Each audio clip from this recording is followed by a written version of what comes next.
Coach, how do you feel that your team executed down the stretch in the second half of this game? And what was the difference in this game that ultimately ended in something and in bringing you guys to an 0-2 record in the series? I think on down the stretch, we took some tough shots instead of keep attacking. Took some quick threes. Dribble up threes that we could have kept attacking them. But you know, outside out, let's talk defensively. I mean, they had us all over the place. Attacking the paint, they got points in the paint. They got threes again. So that's 35 threes in 2 games. So Hardaway's playing at a high level right now. So we got to do a good job with him. Coming out on Friday, but they got everything they wanted defensively tonight. I thought the game was pretty easy for them. Thanks. Go to Law. Ty, staying on the defense, obviously that first half was a bit of a track meet. That third quarter, you guys stopped scoring and they started scoring more. Well, not scoring more, but they kept scoring. What do you feel from a lineup standpoint and from a scheme standpoint needed to be better in that second half?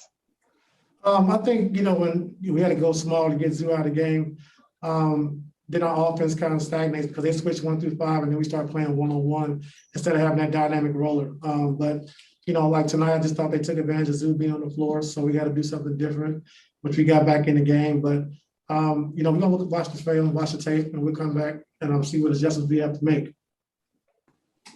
Thanks. Tomer, you can go ahead. Ty, obviously you guys haven't been playing up to your level offensively, but when their 4 guys or 4 starters are shooting like 70% and 70% from 3, do you feel like a lot of that was game plan mistakes or having not watched the film yet, or do you feel like they just made some tough shots?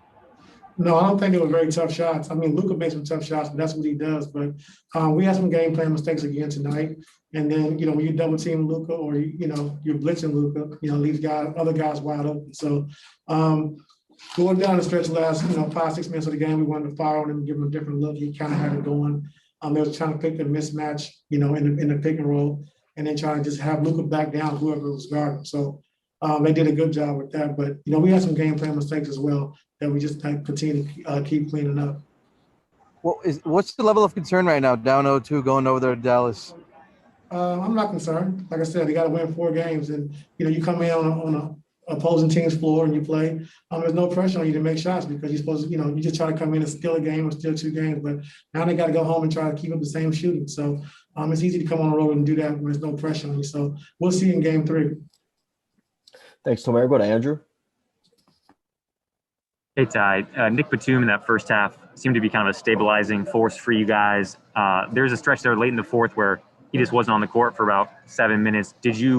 What went into that decision when you've been playing pretty well most of the night? I got to look at it. You've said that you're always confident no matter what the situation of the series is. How do you ensure over the next couple of days that the rest of the roster feels the same way you do going into game 3? You got to talk to them. I've been down before. I've been down all my life and succeeded, so I'm not worried about it. You got to win 4 games, and that's what it is. They won 2 games on our home floor. Now we got to go return the favor. Thank you. Thanks. You can go ahead. Hey, Ty, it's clear this team had championship expectations, and you said that all season long. What's the state of the mind of the team right now? I know it's right after the loss, but, what's the confidence level of the team right now? You got to ask them. My confidence level is high. We haven't had a chance to talk, so you got to ask those guys. But I think they feel pretty good. Just clean up our mistakes. Like I said, we got our offense going, how we want to attack, how we want to attack this team, which we did a good job, but we got to do a better job of trying to stop these guys, especially in the one-on-one situations where we got to guard the ball straight up. We got to do a better job with that as well. Thanks, Farbod, you can go ahead. Hey, Ty, we saw a little bit in the second quarter, Serge and Rondo got in a really loud shouting contest, it seemed like, on the bench, and Serge never quite checked back in after that moment. Was it from that moment, or was there someone with the back what was the issue that Serge didn't come back in, and what kind of happened? I didn't see him and Rondo get into it, so I don't know. But we just decided to go small, like I said, with T-Man and give us more energy, be able to switch a little bit more speed on the floor. I thought T-Man came in and did a great job for us. Thanks, Farbod. We got time for one more. We'll take it from Justin Russo. Hey, Coach. I was actually going to ask you about Terrence. You put him into the third quarter. It seemed like his energy and his drive to the rim ability was able to kind of invigorate the team during his time on the floor. Is that kind of something we can expect from him going forward in terms of getting minutes in this kind of series where that's needed? Yes, sir. I think it gives a guy who can switch on the floor, do more switching, especially with their second unit, do more switching, a guy who can rebound and attack, get to the basket, make plays. So, like I said, I was very impressed with how he played tonight.